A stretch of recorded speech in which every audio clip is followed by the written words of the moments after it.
Ito yung best spot.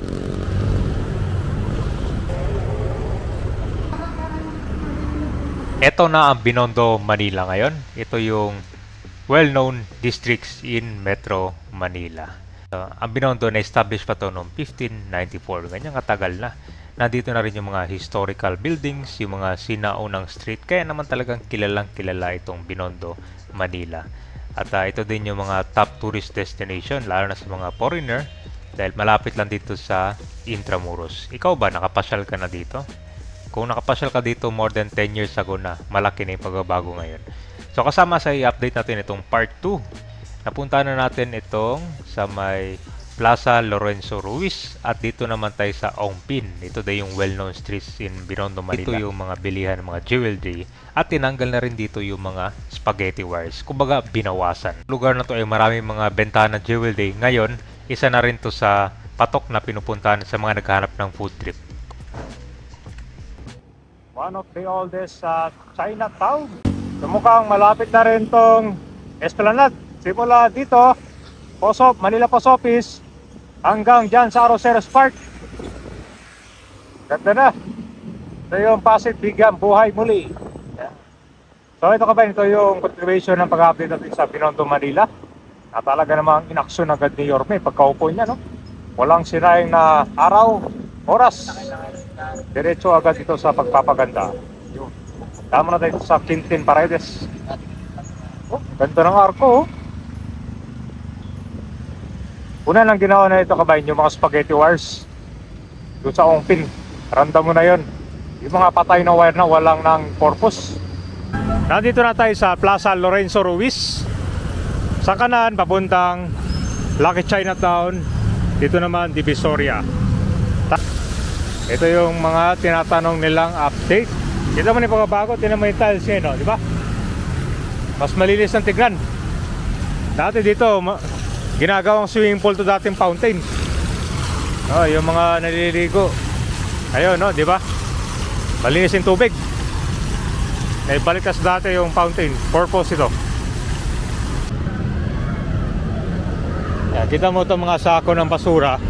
Yan ay kuwan agad. Nilalagay nila dito. May makitang basura lang dyan, tanggal agad. So meron ng dito police district. Yan, nakabantay ito.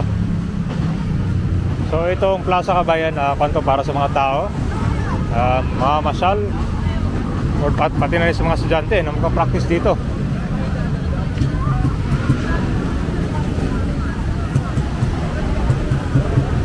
Diba? Magandang tingnan kapag panagad, bilis kilos yung paglinis. Ito yung isang fountain. Ito yung nakaharap sa Binondo Church. Dito tayo, papuntang Ongpin tayo. Diba, ang ganda tingnan, no? Dito yung Instagrammable area. Tapos yung harap mo, Binondo Church. Diba, ang ganda, no? Pupunta kayo ng Binondo Kabayan, dito kayo magpa-picture. I love Manila Chinatown. Ito yung best spot. Ako na rin, inaayos na rin itong simbahan dito. Ayan, dito, oh. Tanggal yung libag, oh. Na-flashing na rin to. Ay balik sa taong bayan yung kalinisan. Oh, walang basura yan.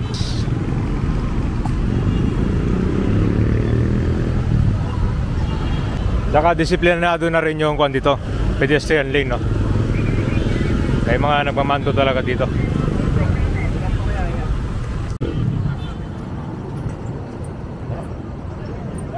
So far kabayan, Binondo Chinatown, ito pa rin yung top tourist destination in Manila. After dito doon, papuntang Intramuros.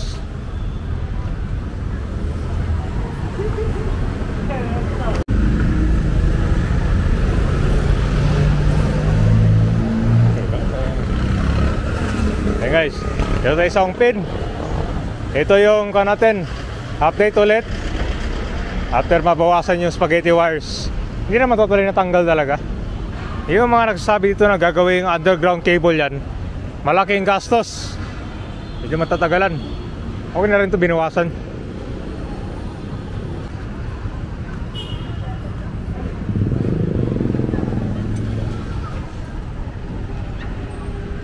Roman Ongpin. Yan, no? Dito dapat malinis to kasi makasaysayang tong kan eh. Itong Revolto. Roman Ongpin.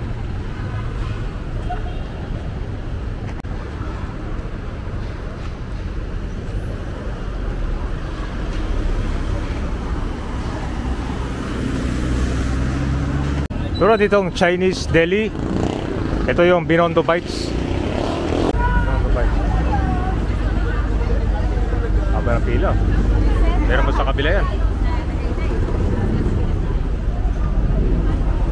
Ito mo tong bangketa sa Ongpin, no? Malawak na. Ganyan dapat. Hindi lang mga kubol-kubol dito.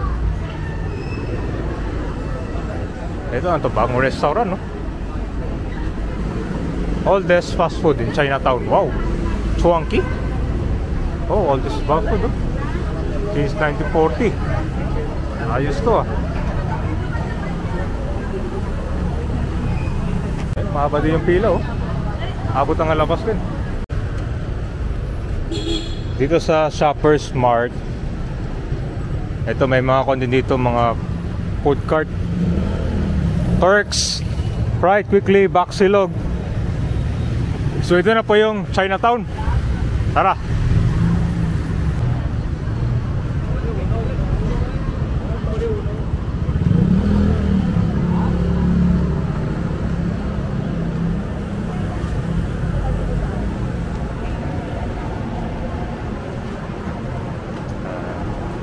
Ano masabi nyo, guys?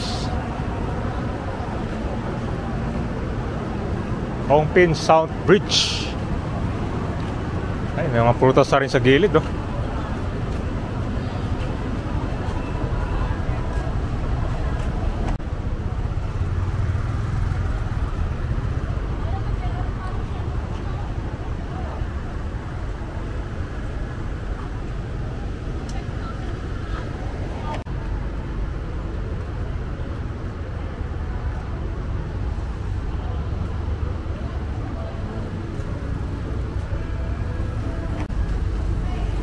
Oh, ito guys, so meron pa mga patok na bilihan ng pagkain dito.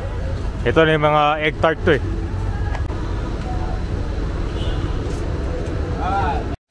Ito yung patok na egg tart ngayon dito sa may Ongpin, Manila. So, isang piraso, 50-60. Yan, so talagang napakasarap. Pinipilahan talaga to, lalo na pag weekends. And meron na sila mga dagdag na mga ibang variety dito. Kaya puntahan nyo lang. Ito ay malapit lang dito sa pagkatawid nyo sa Binondo Church. Yan po yung price, so 12 piece 600.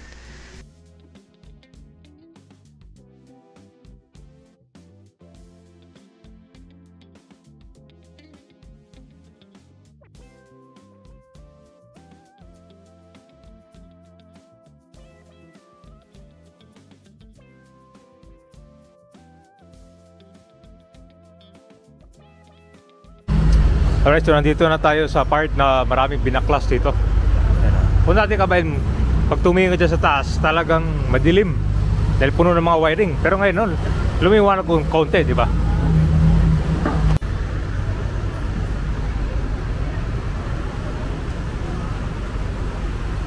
Oh, di ba? Yung mga natitira mga wiring dyan, yan yung sa kuryente talaga. Wala na yung mga extra dyan tulad sa internet, yung mga cable. Yan yung mga binaklas. Oh, ginagkita mo ng building niya, no? Traffic ngayon, papunta doon sa Rotonda. Alright, so nandito na tayo sa Sabino Padilla Street.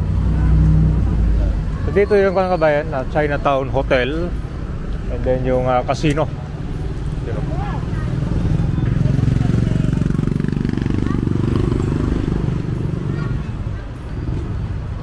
Kabayan, meron palang executive dito sa Barangay 300.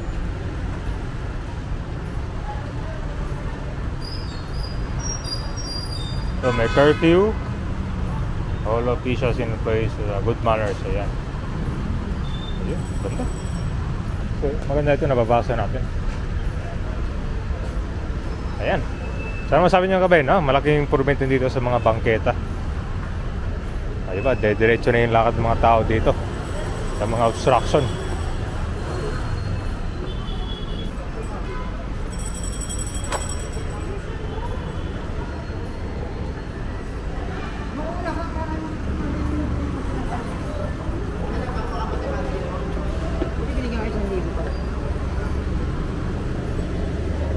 Mas maliwalas tignan.